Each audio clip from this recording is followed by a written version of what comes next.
This presentation is delivered by the Stanford Center for Professional Development.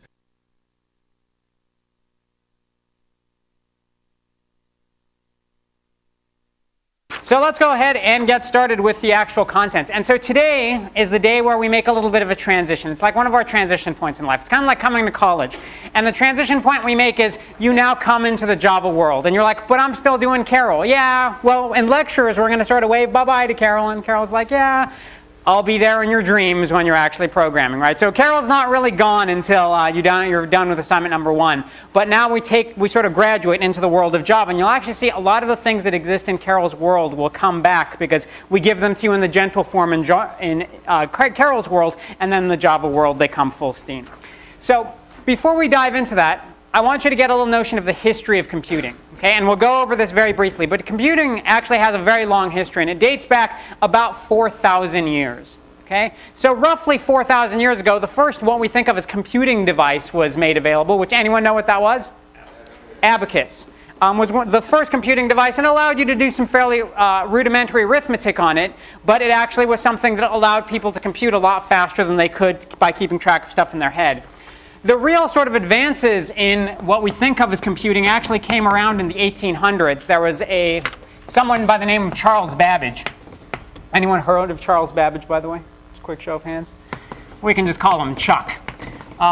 He was actually a very well learned and well-known person in his day. He had the Lucasian chair, which is the same chair at university that actually Stephen Hawking has now, that Sir Isaac Newton had at one point. So pretty smart dude. And he came up with this notion of something called the difference engine, which was a way of being able to automatically, and in those days, right, they didn't have silicon. They had silicon, but it was in the form of sand. And they didn't have computers in the way we think of computers, so he wanted to build a mechanical device, like with real, actual, mechanics and pieces of wood that would spin around. That would, in his time, he thought it would be powered by steam, right, because this is sort of pre-thinking about electronic computers. That would do automated calculations. And he designed something called the difference engine, and then he designed something called the analytic engine, which was supposed to be even more powerful. And interestingly enough, neither one of them were ever actually built during his lifetime. It turns out that years later, the difference engine was actually built from a bunch of wheels and rotors and stuff. And now the thing that he would have liked to think of as the analytic engine, we think of as these puppies. It actually turned out in the 1800s he had a lot of the same ideas that are in our laptops or in our computers today, strangely enough. But so that's kind of where computing, we think of the notion of computing as really coming from. And it turns out the first programmer was a woman by the name of Ada Byron. Actually, Augusta Ada Byron. And if the Byron looks familiar to you, it's because she was the daughter of Lord Byron, the English poet. And she was actually very taken by the designs of Charles Babbage's machines and actually wrote programs. The machines were actually written to have sort of cards, sort of like the Jacquard loom, if you've ever heard of the Jacquard loom, and if you haven't, it's not important, that actually would have programs for the kind of computations that it would do. And she actually devised various programs for Charles Babbage's analytical engine. And you might be sitting there and you might think, but Maron, you just told me that the analytical engine was never actually built in their lifetime. So what's she doing writing programs for a computer that doesn't exist? And that's actually something that happens today. People write programs for computers that don't exist. And you might wonder, why?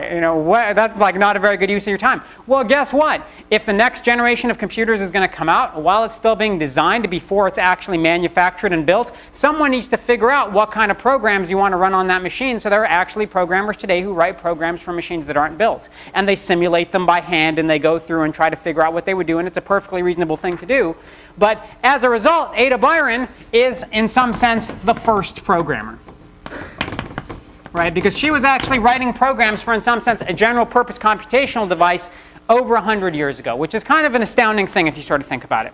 Now, it turns out computing actually got its first real, what we think more closely of as computing devices in the 1930s. I should put 19 here just so we're clear. 1930s and 40s, there were sort of the first prototypes of electromechanical computers that were actually built at the time. There was a computer that was built at Iowa State by Adanasoff and Berry. The names are actually not, well, they're important if you're a lawyer, because it turned out there were actually lawsuits at the time about who patented the computer, but we won't talk about that. Started sort of in this era with sort of prototypes, And then the one machine you may have actually heard of by 1946, there was a machine called ENIAC, which was actually built by Eckert and Macaulay at UPenn, which was standard for, if I can remember this, electronic numerical integrator and calculator. And basically it was one of these big things that, sat in a big warehouse, a few tons, but it actually did computational, the kinds of things we would think of as computation. And it was really, in some sense, the first large-scale electromagnetic computer that we think about. Again, modulo lawyers. And then, really, it was in 1971 that the first microprocessor came around. So we come to a fairly modern time, right? So it's not all that long ago, like we're talking 36 years, that microprocessors have actually been around. And so the first microprocessor, and one of the folks who was on that team who built the first microprocessor, Ted Hoff, is actually a Stanford alum, interestingly enough. It was built at Intel. The Intel 4004 was the name of that microprocessor. And at the time, no one actually thought that having the single chip microprocessor was going to be that interesting. He sort of designed this thing, and it was originally going to be going over for use in some machine in Japan. And they were just going to give them sort of the design and the patent for it. And the folks who were getting it were like, well, we're not really interested. Yeah, sure, it's an interesting chip, but we're not actually interested in owning the patent. We don't think there's anything interesting necessarily here. And so they kind of ran with it. And the rest is history, as they say. And as you can imagine, the last 35 years or so, there's just been an astounding amount of development in computing and computer science, right? So really, this field is like hundreds or thousands of years old, if you think about it. But really, it's kind of in your lifetime that all the interesting stuff is really happening. Which is also why it's exciting to be alive now and be a computer scientist, because you're in this acceleration phase, right? Think about what's going to all the stuff that happened in the last like 36 years. You're going to be around to see the next 36 years, and you're going to be doing the next 36 years. So that's just an exciting thing that I think about.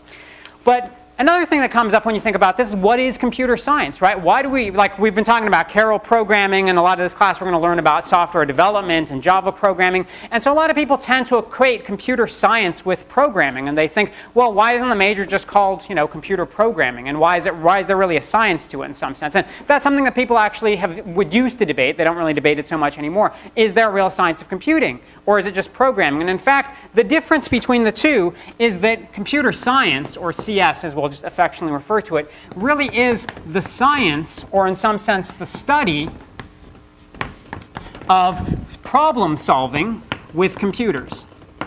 And you don't need to write this all down, it's just for your edification. With computers, or I should say computational devices. Computational, I'll even say methods, because some people actually look at, theoretically what's possible to compute without even necessarily thinking that it's realized in hardware, right? Turns out it actually surprises people. There are some functions that you can prove are not computable.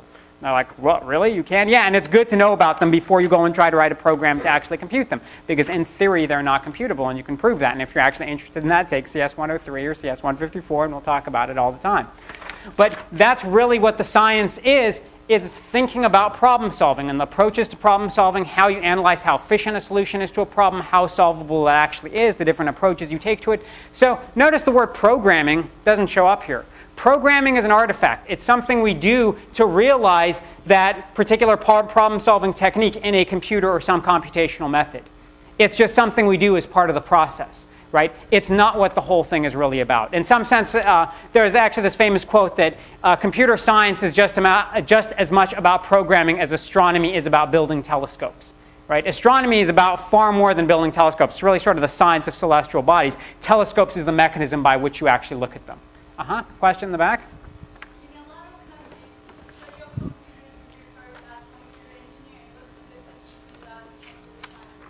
Well, if you think about computer engineering, part of it's just kind of the definition that a particular school wants to have for it, right? And some places actually, our computer science program is in the School of Engineering. Some places it's actually in humanities and sciences. It depends on the view, and it also depends on the particular program that's there. So some places may actually, there's no way I'm going to hit you in the back, may just be training programmers. Right? And the science of computing is not what they're actually interested in. And so it depends on the program. But we really think of computer science as a science. And it's an interesting philosophical argument. We can certainly talk about it more in class, but I just want to kind of push on. All right? So with that said, that's kind of the quick tour of a couple hundred years of computer science history. It turns out when we get into modern day, when we actually think about computing, what does a computer really understand? And what are the programs that you write on it, and how do they turn into something the computer understands? So it turns out the computer actually only understands zeros and ones. And so we like to think of that as binary. right? Binary is just a number system that only has zeros and ones. It's base 2 numbers, basically. And that's all computers understand, zeros and ones on and off. So how do we take these things like move or turn left and turn them into ones and zeros? And so there is something called machine language that is what a computer understands, or in some sense what the microprocessor understands, right? The machine language is defined by what chip you have inside your computer. That's eventually going to boil down into a bunch of ones and zeros. People are real bad at writing ones and zeros in a form that computers can understand. So we program in what's known as a high-level language. Okay? And there's all kinds of high-level languages. So one of the ones that you're going to learn in this class is Java, and there's some other ones you may have heard like C or C++ or BASIC or Fortran or whatever the case may be. These are all high-level languages because they're at a higher level than what the machine understands. And so there's this question that's actually part of the science of computing is how do you go from this high-level language into something the machine understands, right? What is this translation process? Because there actually is some translation that needs to happen. And this process, going from the high-level language to the machine language, is something we refer to as compilation, right? So compilation is something, strangely enough, that's done by a compiler. And Eclipse, which you've been using this whole time, is in fact a compiler. It takes the instructions that you write in some high-level language and converts them into some form that the machine understands. Now, it turns out the process for doing this in some languages is actually slightly different than other languages. So I want to show you a quick little overview of how that looks in Java, just so you can get a real sense of what's going on between the time you write a program and the time the machine executes it, so you sort of understand it at a low level. As programmers, you write what's called source code. Know it, learn it, live it, love it. Source code. That's what you're going to write. When you were writing Carol programs, you were writing source code. When you write Java, you're going to write source code. What the machine understands, these zeros and ones here, is something that's called object code. And object code is essentially just the low-level instructions, the machine instructions that the computer understands. And so going from source code to object code is basically what the compiler does. It's the translation from this to this.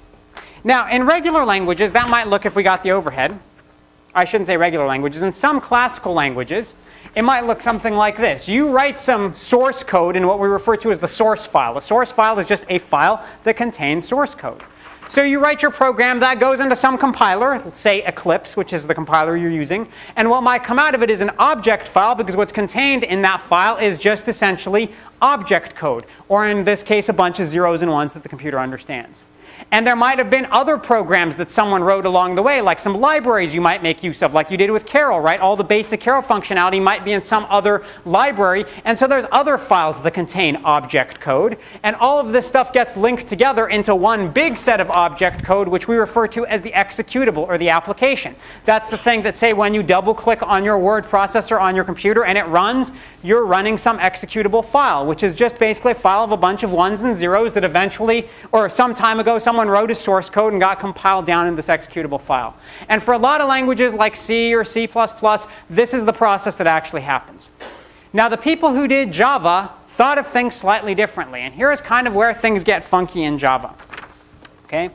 In Java's world, part of what's going on is actually run on a virtual machine. What does that mean? It means you write some source file in Java. Okay?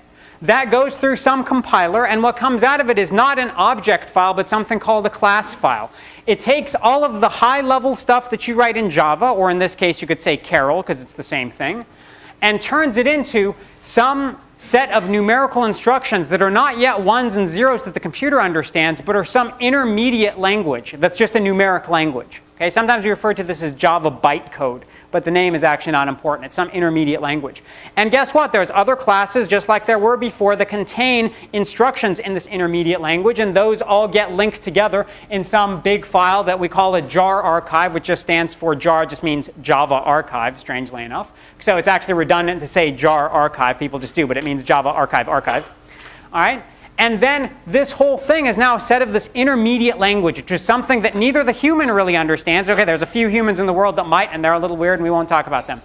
Most people don't understand this, and the computer doesn't understand it directly either. So you say, well, that's the most useless thing ever. Why would I ever do that? These instructions go to something called the Java Virtual Machine, the JVM. And what the Java Virtual Machine says, it says, hey, guess what? I'm going to be pretending like I'm a machine that understands this as my object code. I understand this stuff as the basic language I speak. And I take that, and when I run it, I do something on your computer. And you might say, why would you want to have this extra process? And the reason why you want to have this extra process is the fact that, guess what? In the world, there's things like Macs, and there's PCs, and there's Linux computers, and there's all kinds of machines out there. Which means if you sort of do things in either the good old way or the bad old way, the compiler needs to understand what are the ones and zeros that your computer speaks. And the ones and zeros that a Macintosh speaks are different than the ones and zeros a PC speaks. And they're different than the ones and zeros a Linux machine speaks. So the compiler needs to know all that if it's actually going to generate this kind of code for all of those different sorts of machines. And most compilers don't. Most of the time you get a compiler and it says, hey, I'm a PC compiler. I'm just going to generate stuff for the PC and that's all I do. In Java's world, things are a little bit more interesting because the compiler doesn't need to know what kind of computer you're running on. It says, hey, I'm producing this intermediate language, and the intermediate language is the same for all computers. The only thing that has to be different on your computer is you need to have this little thing called a JVM that knows how to translate this intermediate language into what's going on your computer. So if you have a JVM for your Mac, or a JVM for your PC, or a JVM for your Linux machine, they can all run this same low-level intermediate code and do the right thing on those computers. Okay? And so remember when you set up Eclipse, or if you haven't set up Eclipse yet, you'll get there soon enough. But when you were setting up Eclipse, we asked you to download and install something called the Java Runtime Environment. And how many people remember that? Raise your hand if you remember that. A few folks. Guess what the Java Runtime Environment provided? It provided this thing for your computer.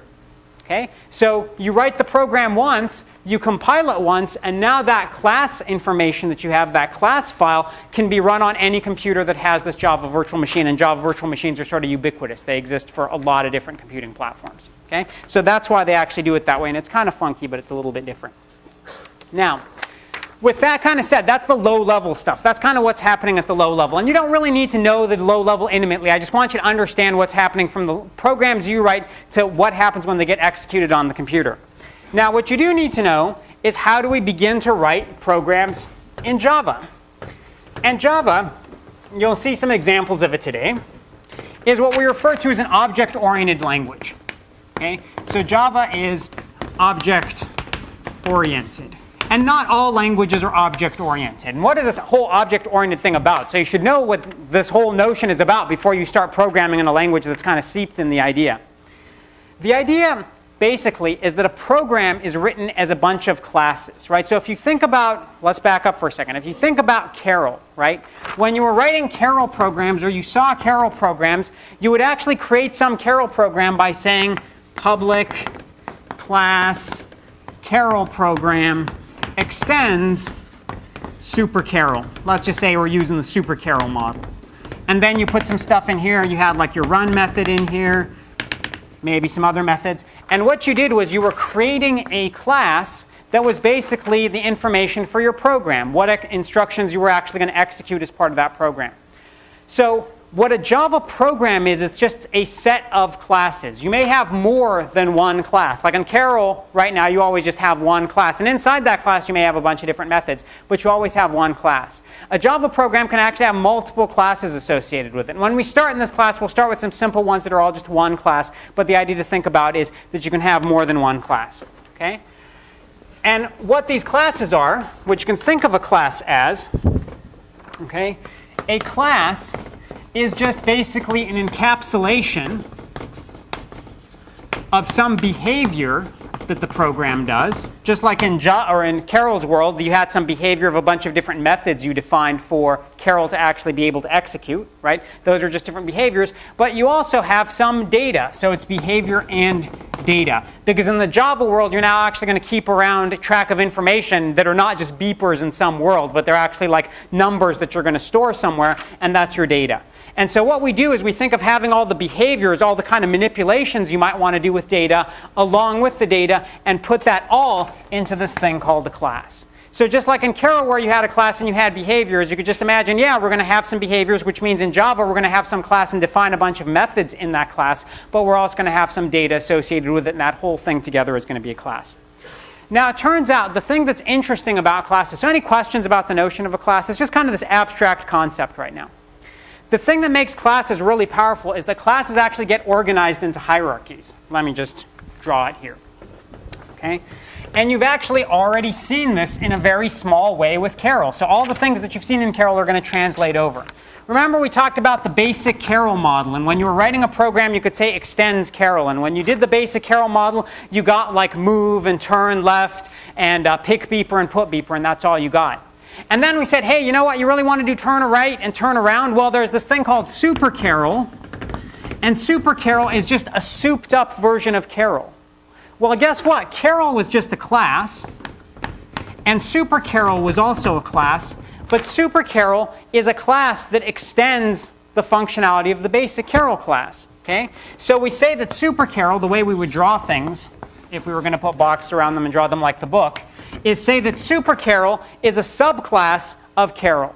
And Carol is the superclass, so this is where it's going to get confusing. The superclass are the things in some sense that are more general, and the subclass are the things that take the basic idea of some class and extend it. So super Carol does everything Carol does, but it also does turn right and turn around. Okay? So super Carol is a subclass of Carol, or alternatively, Carol is a superclass of super Carol, which sounds a little bit backward, but the super here and the super here mean two different things. Super here means sort of above, and super here means cooler than. Okay? So don't think of them as like they mean the same thing. It's just an overloaded term. All right? So you might say, okay, Maron, this is getting a whole little abstract for me. Well, let me put it in terms that you understand. You're a human being, right? At this point, you should say right. And if you're not, come talk to me. All right. It wouldn't be the first time. So we have humans. Okay? Humans are just a class. Okay? And all humans are primates. Primates are a superclass. Are a superclass of humans, because all humans are primates. All primates are mammals. And all mammals are animals. So there's actually a much deeper and richer hierarchy, say, in biology than there is with Carol. And when you actually see Java, Java will eventually have sort of a richer hierarchy associated with it. Now, the interesting thing about this is not only are humans primates, but monkeys are also primates. Okay? Humans are not monkeys, and monkeys are not humans, so there's not a strict relationship. You might say, well, we don't know about that. But there isn't a strict relationship between humans and monkeys other than they're both primates, and that makes them mammals, and that makes them animals. And the whole notion of having this hierarchy of classes, right? So you could think of being an animal as just a class, and it has some behaviors. What does it mean to be an animal? Well, to be an animal, it means you digest food. Right? That's like not something like sunlight. And actually one of the technical terms, I'm not a biologist, but this is what my friends tell me, is that embryos pass through the blastula stage. Any biologists in here? Is that right? Yeah. Okay, good, good. Because I was like asking a friend of mine, like, what differentiates animals from plants? And he's like, well, of course, the embryos pass through the blastula stage. And I'm like, all right, right on. I had no idea. I was like, how do you spell blastula? And we'll just put blastula down here. Right? And so that means, guess what? All mammals inherit those same properties. All mammals also have some internal digestion of food and also pass through this blastula stage. But mammals, additionally, we know are warm-blooded in general, and they have mammary glands, which is what their name mammal, where the name mammal comes from. So mammary glands are just kind of a generalization of sweat glands. But that's what mammals have. And then all primates are mammals, which means all primates have all of these same properties, plus they have more. And so primates, interestingly enough, have 5 fingers. I didn't know all primates have 5 fingers, but evidently I'm told that they do. They have opposable thumbs. And they also have fingernails. But fingernails we just won't put up there. It's not a big deal. Okay? And then we get down to humans and monkeys, right? And humans, it turns out, in theory anyway, we're supposed to have highly developed brains. I will just put brains in quotes here, because other animals have brains too, but we're supposed to have highly developed brains. And we have erect body carriage. That's just what we are. We're erect brains. And monkeys have other things that are going on with them. Evidently their brains are not as highly developed, and they sort of like their knuckles drag on the ground. Sometimes I do that in the morning, but that's not important. But that's the whole point. This is the class hierarchy. Okay, so these are all classes. And things that are subclasses of some other class means they inherit all of the behaviors of the things above them, all the way up the chain, plus they may have their own additional behaviors. And that's the key concept here of organizing things into classes. And you'll see that in more specific instances when you get into Java. You saw it already with Carol in just a really simple example, right? There was 4 commands for Carol. Super Carol gave you those 4 plus an additional 2. That was it. Okay?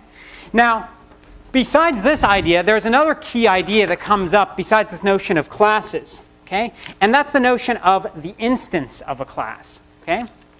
And what the instance of a class is humans are a class. There is no one person that is, oh, you are humanity, right? You are a person, right? So what's your name? Wow. Eduardo? All right. So I hope I'm spelling this right.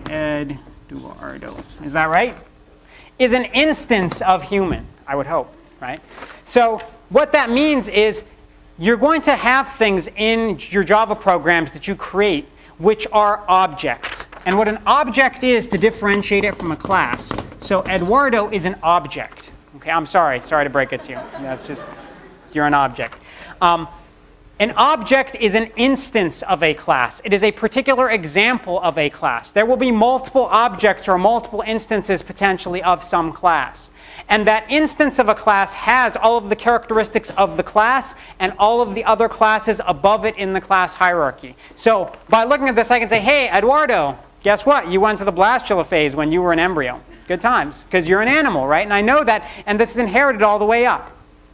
So that's the important thing to keep in mind, is you're going to be writing classes. You're going to be writing things that define some set of behavior. And along with that, you will be creating instances. So this is an instance of the class, and the instances are what we refer to as objects. So all of your instances in the world are just things that we think of as objects, and your classes are, in some sense, the templates for those objects. Okay? So any questions about the general concept? I know they're a little bit high level, but it's important for you to kind of understand them. Okay? So with that said, let's actually begin to look at this notion in Java. Okay? And so the way that this is going to work, In Carol, what were the objects? So in Carol, it turned out what you were actually just creating was a single Carol object was being created that contained your program. And that's what was actually run. So you created the class Carol, and when that puppy actually sort of fired up and you saw little Carol running around in the world, that was a Carol object that was an instance of your class. Now, you actually didn't see multiple instances there. There was only one Carol instance. So there, it's a good question because it's very easy to get confused between the instance and the class in that case because there was only one. But in here, you'll actually see we'll create classes and we'll have multiple instances of them. But your running Carol was basically the instance of that object. Okay? Question? So basically, like, you can have like several carols running around in like one program? You could if we sort of set it up that way. In the Carol, the way it's kind of set up is it only sort of behind the scenes creates for you this one instance of Carol. But in some alternative Carol universe, we could have actually just taken your class and say, hey, guess what? We're going to just create multiple Carol instances from your class and have them all run around in the same world. We could have. And guess what? That's what seemed to have happened in this room, right? Somewhere along the way, there was this class human, and someone came along and created multiple instances of you. I wouldn't say just necessarily one person, but now there's multiple instances of you, right? And you're all running around the world doing your thing, and you interact with each other. And guess what classes actually do? They interact, or objects actually do. They interact with each other. Okay? So with that said, there's going to be some functionality we're going to use that was written by someone else. So just like Carol, the basic version of Carol was written by someone else. When we start with Java, we're going to start with some set of scaffolding or libraries that were written by someone else that are going to allow us to do a bunch of powerful things in Java very early on. Okay? And this is something that's called the ACM program hierarchy. So it sounds all complicated. But all this is, right, in much the same way that I drew that picture over there with animals, mammals, primates, humans, and monkeys, this is a hierarchy of classes that exist in Java's world, or at least are provided by the ACM. And you might say, who is the ACM? Anyone know who the ACM is? They're big, they're bad, they're nationwide. They're the Association for Computing Machinery. It's the oldest computing society. They've been around actually for about 60 years or so. And you're like, but Marilyn, I thought you said hundreds of years. Yeah, before then people called it math. So Association for computing machinery has this programming hierarchy, and what that means is the kind of programs that we write in this class, just like when you wrote your Carol programs, you extend Carol or you extend Super Carol, you're going to be extending different kinds of programs, either a console program, which is something that produces textual output, a dialogue program, which brings up little dialogue boxes that ask for information, or a graphics program that actually draws some pretty funky stuff on the screen. All of those classes are classes that are inheriting from a class, a superclass called program. So all of the things that you write as a dialogue program or a graphics program are all something that are programs. And all programs are something of type JApplet, which just means Java applet. And all Java applets are of some type called applet. Anyone ever heard of an applet? A few folks. An applet is something you can run on your web page, interestingly enough. That's kind of where the term comes from. It's like a lightweight application. It's an applet. It's like an application, but small. And so it turns out, since all of the programs that you're writing are actually inherit the properties of being an applet, they actually will be applets, which means you can put them on your web page and run your programs on your web page if you want. Later on in the class, we'll talk about how to do that. Okay? But you're going to go, and in this class at least, you're not going to write anything that directly extends like JApplet or applet or program. Everything you write is going to extend down to this level. But it's important to know there's different kinds of programs that you can actually write at that level. So let's look at an example of a Java program. And I'll show you your first Java program today, so we can feel good about Java. No, it's not that one. It's this one. It's small. It's tiny. It's fun. It's Java. All right. So let me expand this whole thing out so you can see the whole program still fits on one screen. Okay? And you might suddenly notice there's a bunch of things in this program that look very similar to Carol. That's because Carol was implemented in Java. So the first thing you want to look at here is we have a file called helloprogram.java. Just like your Carol programs were written with a .java file, you are creating a .java file here. This is a source file because it has source code in it. Up at the top, we have a comment. G uses exactly the same structure as Carol comments. Yeah, because Carol comments were actually Java comments. Comments in Carol and Java are exactly the same. Just like you imported Stanford.carol.star, now you're going to be using the stuff that the lovely folks at the ACM have provided for you. So you're going to import acm.graphics.star and acm.program.star. What are these things? These are just, well, I won't back up because we're not on the slides. These are just, remember I said you write your classes and someone else may have written some classes and they all get linked together before they're executed? These are just some other classes that someone else wrote that are going to get linked into what you do. Right? They provide you the definition for things like what a graphics program actually is. So now what you're going to do, as we talked about, all Java programs are just a collection of classes. So just like in Carol, we have public, class, and some name for your program.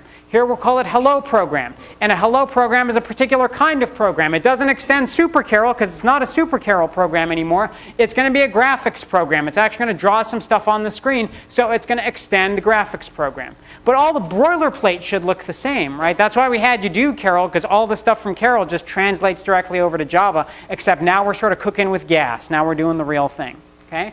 So it extends graphics program, and guess what? Inside here we have a run method, just like Carol, and that's where the program begins executing. Now where things get funky is you're like, oh man, what happened to pick beeper and put beeper and move? Like life was so good, it was easy. You know, turn right was like the extent of it. What is this, like add new glabel hello world? Like what is this all about? Okay? We'll go through this step by step. All this is saying is when you create a graphics program, we'll go through the details in just a second, you're going to get a blank screen. You're going to get an empty canvas in some sense. You're going to be an artist and you're going to draw stuff on that campus. And the thing that you're going to draw on that campus is some label, and all that label is just basically words. And the words are going to be hello world, because you want to write hello world on the screen, and you want to write it at a particular location on the screen. The location on the screen you want to write it at is 100,75, and I'll tell you where that is on the screen in just a second. And then once you create this little label, you're going to add it to your canvas. You're going to say, I have some canvas, plop that puppy onto my canvas. Okay? So let's run the program, and I'll just plop it onto the canvas for you, and you'll see what's going on. Life will be good. So we run this program. Drop the microphone. Drop the microphone again. Alrighty, so we want to do hello program. We're getting excited, we're running. The disk's just churning away, and there's your first Java program. You're all Java programmers now. What did you do? You created a graphics program which brought up this big window and said, I'm blank canvas, draw on me. And you said, all right, hello world, woohoo! And I'm done, because that's all you did. You said, here's hello world, put it up on the canvas for me at a location 100,75, and thanks for playing, that's all I'm going to do.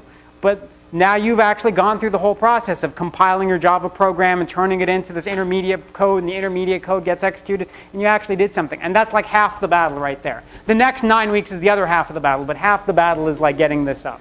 I kid you not, really. If you can make that happen, you're just most of the way there. So let's do something a little bit more exciting. Let's actually do some interaction with the user. Let me show you another program. Remember, this one is a graphics program. I told you there's a bunch of different kinds of programs you can have when I showed you the picture, right? So we had a graphics program. Let's look at something called a console program over here. No, not in Java. So you're always extending one kind of program. And a graphics program will actually, as you saw, you can put up text. A console program is just meant to be a textual program, so you're not going to do any drawing. But here's another program, right? Again, a lot of the same things as before. You have some comment up at the top. You have some libraries that you're going to import. In this case, you're not doing anything with graphics, so you don't need to import acm.graphics.star. You just need to import acm.program.star, which just says, get me all the standard stuff for a program. If you're doing graphics, you also need to have a second line for acm.graphics.star. If you're not doing graphics, you don't. So again, public class, this one's called add two integers, because guess what? It's going to ask the user, very exciting program, for two integers and add them together. But in fact, it's going to do something interactive with the user, which is pretty exciting in itself. This is going to extend a console program, because it's not going to have any graphics. Oh, yeah, I know, it's sad times. But sometimes text is very powerful. What's it going to do when it runs? It's going to write out to the screen, and this time we're going to use something called println, which is just, we like to drop some vowels here and there, which stands for print line. And it prints a line. This program adds two numbers. Then it's going to read an integer from the user, and we'll go through all this stuff in more detail. Don't worry, this is just a high-level overview, so you get some basic idea of what Java looks like. It asks the user for n1, right? Because we have to be very scientific. So rather than give me the first number, we say enter n1, right? And suddenly we're much more formal. Enter n2, right? And so what this is actually doing is asking the user for a number, and whatever number the user gives us, we stick in this location called n1. And whatever number the user gives us here, we're going to stick in a location called n2. And we'll actually talk about what these locations are and how they get set up and everything next time. But I just want you to see something before we kind of go into all the details, because we've got to start somewhere. Then we're going to add n1 and n2 together and store them in a place called total. And then we're going to write out the total is whatever the total is, and then a period, right? So this is, in some sense, the world's most expensive calculator that adds two numbers. And we'll go ahead and run it. Add two integers. We're compiling, we're feeling good. And that's the program we want to run. And now this comes along, and notice, now we have some window that rather than putting graphics all over and telling it where to display some words like hello world, we just said write some line. And so what it's going to do is just sequentially write lines on the screen, because this is what we think of as a console. All a console really is, the way you can think about it, is it's a window that contains text and can potentially interact with the user. So there's places where we might ask the user for input. So we said this program adds two numbers. I hope you can see this in the back. It's tiny, tiny font. Enter n1, and it's sitting there with the blinking cursor. And anytime you see the blinking cursor, that means, hey, I'm expecting some value. So give me some value. What's some integer? 12. Someone said 12, someone said 1, so I'll take 12 as n1. Then it asks for n2. I'll give it 1. And lo and behold, it says the total is 13, period, end of program. Okay? At this point, there's a blinking cursor, but the program's done. But now you've just seen a real Java program that actually takes in values from the user, computes some, does some computation on them, and displays output. Okay? And this is a console program as opposed to a graphics program, because all the stuff we're doing here is textual. Okay, so any questions about the basic idea of classes or objects or these different programs we're writing? The programs that are running, when they run, they are objects. They're instances that are being run for you. What they're doing as instances, they're objects that are inheriting all the behavior from the class template. And then when we run, an instance is actually created and it's run. Why do you always import like graphic program or program? Why don't you just import the biggest category, which I guess would be acm.star? Because if you say ACMs.star, strangely enough, you won't necessarily get everything underneath ACM as well. You'll get everything at that level. So there's actually a package for ACM, and there's a package ACM graphics, and there's a package ACM program. And what you really want is everything inside ACM program and ACM graphics, not just the things that are in the ACM package by itself. Yeah, it's kind of it's an interesting technical question, and if you don't need to worry about the details, just add both of them and you'll be fine.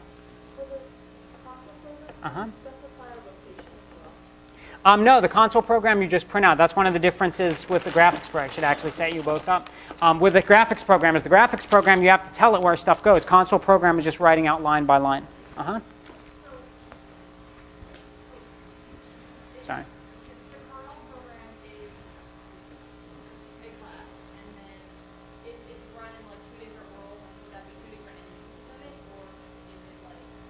Yeah, every time you run a Carol program, you can think of what it's doing as creating an instance of Carol, which is that little guy you see on the screen, and he's going around and doing stuff. So in Carol, there was always only one instance of the object. Here you'll actually see we'll create some objects where we can have multiple instances of an object in the same world, and I'll show you some examples of that in just a second, but we just haven't gotten there yet. Okay? So what we're going to do now is we're going to think a little bit about graphics that we can actually draw. Because in the graphics world, it's easiest to see multiple objects. We're going to put multiple stuff up inside our little graphics canvas. So what's this whole graphics thing about? Let me tell you a little bit about the graphics window, and then we'll put a couple different objects up in a graphics window, and you can see what I'm talking about. So in terms of graphics, all graphics that we're going to do are a model called a collage model. And if you remember in the days of yore when you were a wee tyke, did anyone have like a little felt board with little felt animals that you put on it? Yeah, that was a collage. Or if you had a big piece of paper and you had some like crazy, or not crazy glue, it was, what was that? It was glue stick. Don't smell that stuff too much. But you like would take some piece of paper and you're like, oh, here's a picture of a cat, and you would like put some glue on the back of it and put it up on there. And then you say, oh, here's a picture of a dog, and put some glue on there and put it up on there. That's the model for graphics in Java. We're going to have these little pictures or little objects, and we're going to say show up here, and show up over here, and show up over there. So what you have is a collage which starts off with a blank canvas, and you're going to put objects onto that canvas. Okay? And so what we can do is create various kinds of shapes or pieces of text and put them up in various places on the canvas. And you just saw an example of that with Hello World, but I'll show you some of the other things that you can create. The different kinds of objects that exist in the graphics world, one you just saw, it's called a G label, for a graphic label. This is just text in some sense. It's text that you can put up somewhere in the world. There's also a G rect, which is a rectangle, so oddly enough. A G oval, which is an oval, or if you actually make the height and width the same, it becomes a circle, right? So that's why we don't have circle, we have oval, and same thing with rect versus square, because all squares are rectangles. And G line, which just means a graphic line. So these are the different kinds of objects we can have. These are classes. They are templates for objects. We're going to create particular instances of these objects and put them up in the collage. But these just tell us the kinds of things we can have. They're the general class. So if we come back, if we close this guy, and we come back over here to Hello Program, what we've done is we've said, I want a G label. G label is the class. When I say new G label, what that actually does is says, give me a new instance of that class. Give me an object that is a G label. And the things that you're going to specify about that particular instance are it has some text associated with it, which is hello world. We put all the text inside double quotes. Okay? So hello world without the double quotes is actually the text that's associated with this label. And we give it some location, 100,75. So now this little object, okay, which is an instance of a label, it says, hey, I'm one particular label in the world. And the kind of label I am, I say hello world, and I'm at location 175. And it's like, okay, you have this label. What are you going to do with it? And I'm like, put it on the canvas. And the way you put it on the canvas is you say add.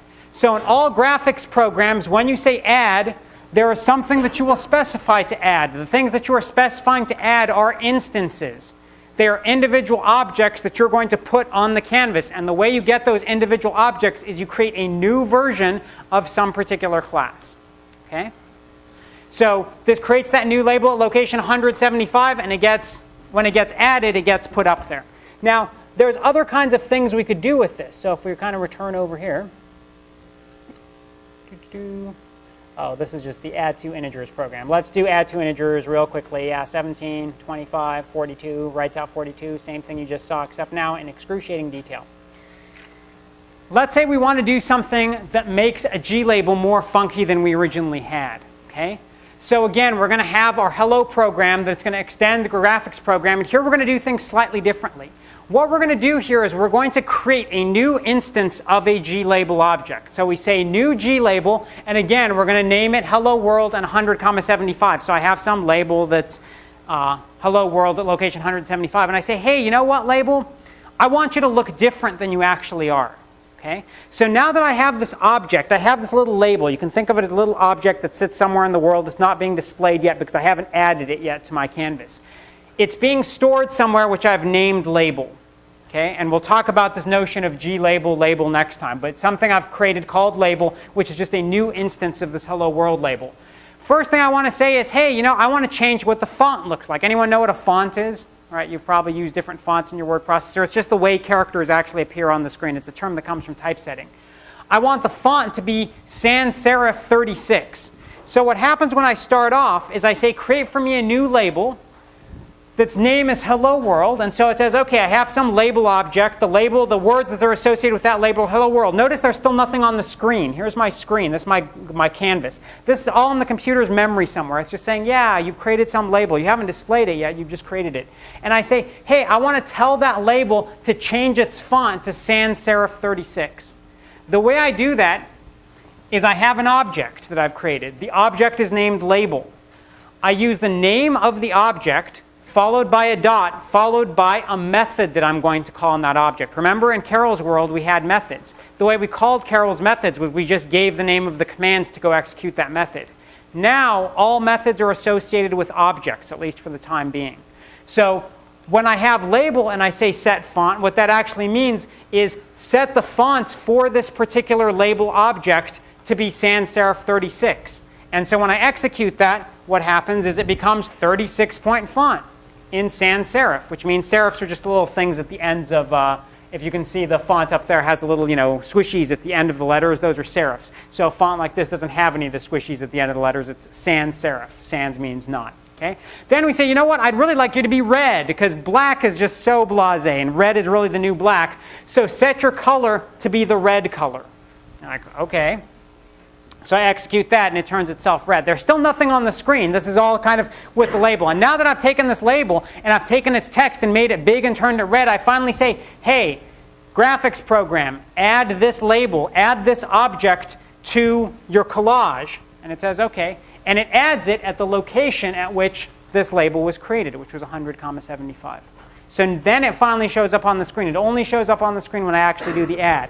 Up to that point, all I've done is modify some of the properties of this thing. Okay? So starting next time, what we're going to actually get into is thinking about what is this G label thing about? What does it mean when we actually specify a method for an object, and go into all that in a little bit more detail, but hopefully you've seen an example of what your first Java program looks like. All right, I'll see you on Wednesday.